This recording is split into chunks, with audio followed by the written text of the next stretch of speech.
Bonjour. Aujourd'hui, une question qu'on me pose souvent lorsque je fais des conférences sur les adolescents.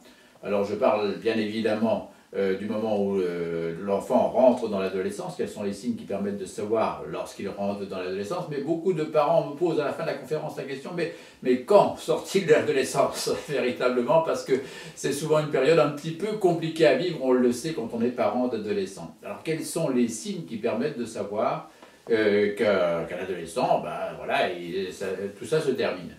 Sur le plan physique, on peut estimer que vers 23, 24, 25 ans, tout est en place sur le plan physique.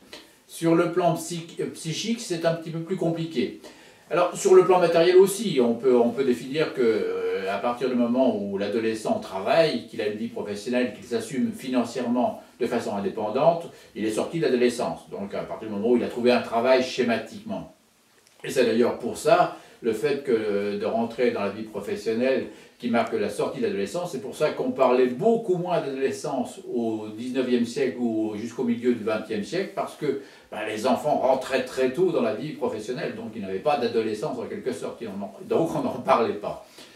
Sur le plan psychique, c'est un petit peu plus compliqué que ça. Alors, il y a des signes, ce qu'on appelle des signes proleptiques, des signes annonciateurs de la sortie de l'adolescence. C'est l'adolescent qui commence à être un peu plus empathique, il prend plus conscience de l'autre, des autres en particulier. Il ne s'intéresse pas seulement qu'aux copains, il commence à s'intéresser un peu plus à la vie de famille, aux uns et aux autres, qu'est-ce qu'ils font, etc.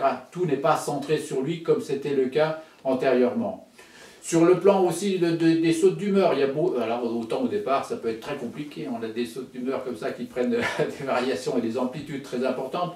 Tout ça se régule, il y a un petit peu moins de sautes d'humeur, le caractère est un peu plus égal. Tout ça, ce sont des signes proleptiques. Sur le plan aussi du look, bon, il est peut-être un peu moins attentif, il commence à trouver un petit peu son identité sur le plan vestimentaire, il attache moins d'importance à tel ou tel détail. Tout ça, ce sont des signes annonciateurs de la sortie de l'adolescence. Est-ce qu'il y en a qui ne sortent jamais de l'adolescence? Eh bien, si l'on considère que l'adolescence est une recherche d'identité, on peut considérer que certains recherchent toujours une identité tout au long de leur existence, si ça n'est que ça. Mais ce n'est pas lié à ce moment-là, cette recherche de l'identité, à travers le regard des autres, à travers les relations avec les autres, ça n'est pas lié qu'à l'adolescence. Ce sont souvent des blessures qui remontent à l'enfance.